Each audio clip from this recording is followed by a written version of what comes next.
Assalamualaikum warahmatullahi wabarakatuh. Di sini saya akan menjelaskan tentang bagaimana Pancasila dalam arus sejarah bangsa Indonesia.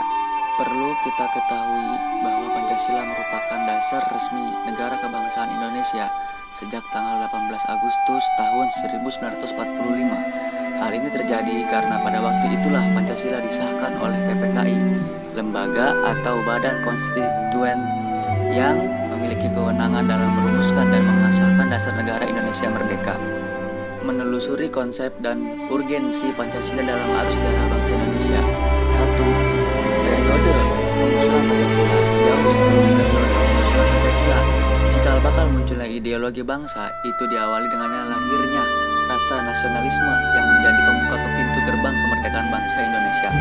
Ahli sejarah Sartono Kartodirjo sebagaimana yang dikutip oleh Mokhtar Pabotinggi dalam artikelnya yang berjudul Pancasila sebagai modal rasionalitas politik, menengarai bahwa benih nasionalisme sudah mulai tertanam kuat dalam gerakan perhimpunan Indonesia yang sangat menekankan solidaritas dan kesatuan bangsa. Perhimpunan Indonesia menghimbau agar segenap suku bangsa bersatu teguh menghadapi penjajahan dan keterjajahan.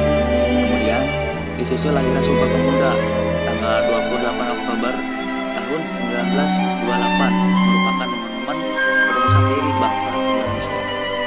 Perlu kita ketahui bahwa perumusan Pancasila itu pada awalnya dilakukan dalam sidang BPU PKI pertama yang dilaksanakan pada tanggal 29 Mei sampai dengan 1 Juni 1945. BPU PKI dibentuk oleh pemerintah pendudukan Jepang pada 29 April 1945 dengan jumlah anggota 60 orang. Badan ini diketahui oleh Dr. Rajiman Widyo-Diningrat yang didampingi oleh dua orang ketua muda, yaitu Raden Panji Suroso dan orang Jepang bernama Ichiban Masen. BPU PKI dilantik oleh Letjen Kumakichi Harada, Panglima Tentara ke-16 Jepang di Jakarta pada tanggal 28 Mei 1945. Sehari setelah dilantik, 29 Mei 1945, dimulailah sidang yang pertama dengan materi pokok pembicaraan calon dasar negara. Siapa sajakah tokoh-tokoh yang berbicara dalam sidang BPU PKI tersebut? Menurut catatan sejarah, diketahui bahwa sidang tersebut menampilkan beberapa pembicara, yaitu Mr. Muhammad Yamin, Insinyur Soekarno, Ki Bagus Hadikusumo, Mr. Supomo. Keempat tokoh tersebut menyampaikan usulan tentang dasar negara menurut pandangannya masing-masing. Meskipun demikian, perbedaan pendapat di antara mereka tidak mengurangi semangat persatuan dan kesatuan demi mewujudkan Indonesia merdeka. Sikap toleransi yang berkembang di kalangan para pendiri negara seperti inilah yang seharusnya perlu diwariskan kepada generasi berikut, termasuk kita. Selanjutnya, periode perumusan Pancasila. Hal terpenting yang mengemuka dalam sidang BPU PKI kedua pada tanggal 10 Juli sampai dengan 16 Juli 1945 adalah disetujuinya naskah awal pembukaan hukum dasar yang kemudian dikenal dengan nama Piagam Jakarta. Piagam Jakarta itu merupakan naskah awal pernyataan kemerdekaan Indonesia. Pada alinea keempat Piagam Jakarta itulah terdapat rumusan Pancasila sebagai berikut. 1. Ketuhanan dengan kewajiban menjalankan syariat Islam bagi pemeluknya. Yang kedua, kemanusiaan yang adil dan beradab. 3. Persatuan Indonesia. 4. Kerakyatan yang dipimpin oleh hikmat kebijaksanaan dalam permusyawaratan perwakilan. Dan yang kelima, keadilan sosial bagi seluruh rakyat Indonesia. Naskah awal pembukaan hukum dasar yang dijuluki Piagam Jakarta ini di kemudian hari dijadikan pembukaan Undang-Undang Dasar 1945 dengan sejumlah perubahan di sana sini.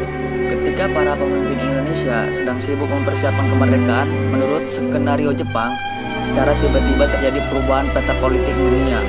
Salah satu penyebab terjadinya perubahan peta politik dunia itu ialah takluknya Jepang terhadap sekutu.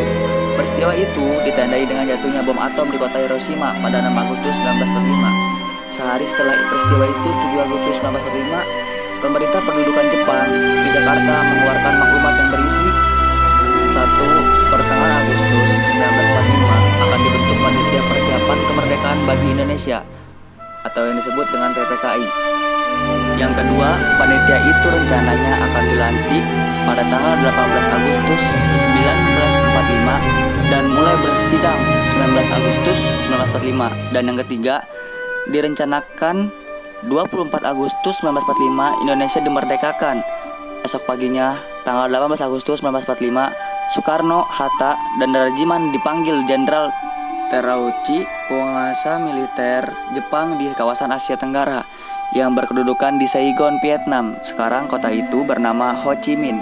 Ketika tokoh tersebut diberi kewenangan oleh Terauchi untuk segera membentuk suatu panitia persiapan kemerdekaan bagi Indonesia sesuai dengan maklumat pemerintah Jepang pada tanggal 7 Agustus 1945 tadi. Selanjutnya yang ketiga, periode pengesahan Pancasila. Peristiwa penting lainnya terjadi pada tanggal 12 Agustus 1945. Ketika itu Soekarno, Hatta, dan Rajiman Widyodiningrat dipanggil oleh penguasa militer Jepang di Asia Selatan ke Saigon untuk membahas tentang hari kemerdekaan Indonesia sebagaimana yang pernah dijanjikan. Namun, di luar dugaan ternyata pada tanggal 15 Agustus 1945 Jepang menyerah kepada sekutu tanpa syarat. Pada tanggal 15 Agustus 1945, Soekarno, Hatta, dan Rajiman kembali ke Indonesia. Selanjutnya menanyakan alasan diperlukannya Pancasila dalam kajian sejarah bangsa Indonesia. Yang pertama, Pancasila sebagai identitas bangsa Indonesia. Sebagaimana diketahui bahwa setiap bangsa manapun di dunia ini pasti memiliki identitas yang sesuai dengan latar belakang budaya masing-masing. Budaya merupakan proses cipta, rasa, dan karsa yang perlu dikelola dan dikembangkan secara terus-menerus. Budaya dapat membentuk identitas suatu bangsa melalui proses inkulturasi dan akulturasi. Pancasila sebagai identitas bangsa Indonesia merupakan konsekuensi dari proses inkulturasi dan akulturasi tersebut. Kebudayaan itu sendiri mengandung banyak pengertian dan definisi. Salah satu definisi kebudayaan adalah sebagai berikut.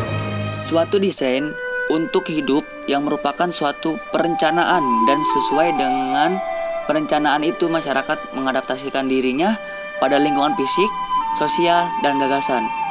Yang kedua, Pancasila sebagai kepribadian bangsa Indonesia.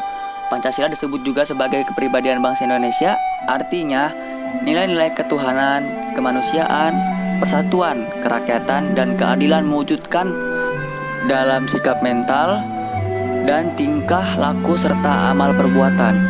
Yang ketiga, Pancasila sebagai pandangan hidup bangsa Indonesia. Pancasila dikatakan sebagai pandangan hidup bangsa, artinya nilai ketuhanan, kemanusiaan, persatuan, kerakyatan, dan keadilan diyakini kebenarannya, kebaikannya, keindahannya, dan kegunaannya oleh bangsa Indonesia yang dijadikan sebagai pedoman kehidupan bermasyarakat dan berbangsa. Dan yang keempat, Pancasila sebagai jiwa bangsa. Dan yang terakhir kelima, Pancasila sebagai perjanjian luhur. Selanjutnya, rangkuman tentang pengertian dan pentingnya Pancasila dalam kajian sejarah bangsa Indonesia. Yang pertama, Pancasila merupakan produk otentik pendiri negara Indonesia dalam kurung The Founding Father. Yang kedua, nilai-nilai Pancasila bersumber dan digali dari nilai agama, kebudayaan, dan adat istiadat. Dan yang terakhir, Pancasila merupakan pandangan hidup bangsa dan dasar filsafat kenegaraan. Mungkin hanya itu yang dapat saya sampaikan. Kurang lebih mohon dimaafkan. Sekian, assalamualaikum warahmatullahi wabarakatuh. Fearless.